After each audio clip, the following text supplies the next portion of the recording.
When Thomas puffed along his branch line, he always looked forward to something special.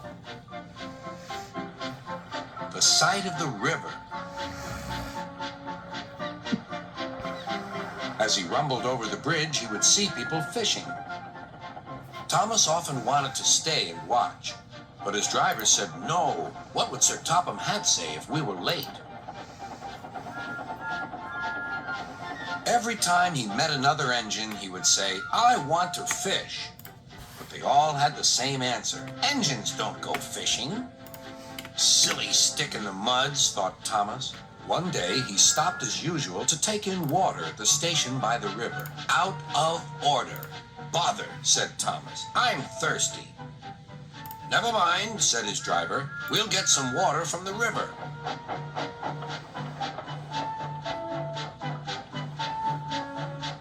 They found a bucket and some rope and went to the bridge.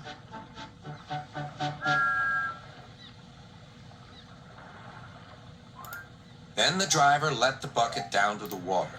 The bucket was old and had 5 holes, so they had to fill it, pull it up, and empty it into Thomas's tank as quickly as they could, several times over.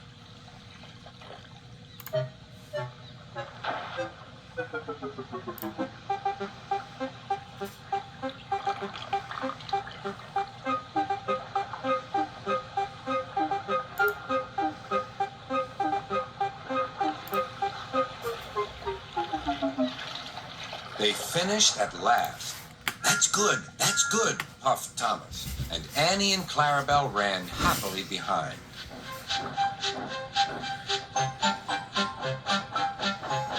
Suddenly, Thomas began to feel a pain in his boiler.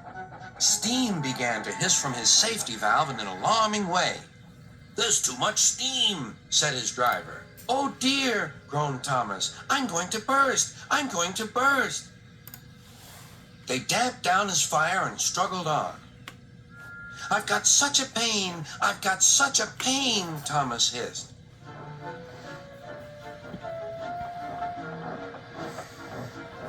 They stopped just outside the last station, uncoupled Annie and Clarabelle, and ran Thomas, who was still hissing fit to burst, on a siding right out of the way.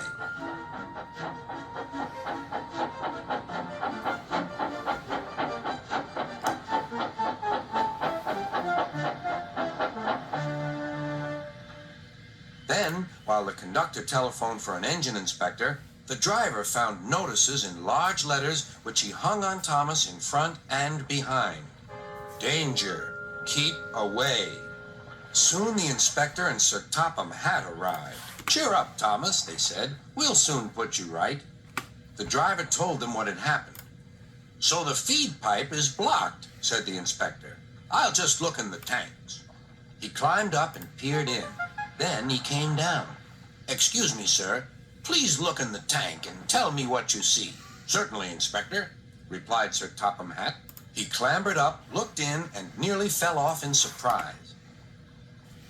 "Inspector," he whispered, "can you see fish?" "Gracious goodness me! How did the fish get there, driver?"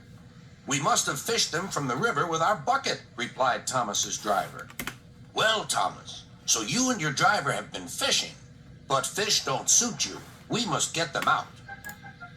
They all took turns at fishing in Thomas's tank, while Sir Topham Hatt looked on and told them how to do it. When they had caught all the fish, they had a lovely picnic supper of fish and chips. That was good," said Sir Topham Hatt. "But fish don't suit you, Thomas, so you mustn't do it again." "No, sir, I won't," said Thomas sadly. "Engines don't go fishing. It's too uncomfortable."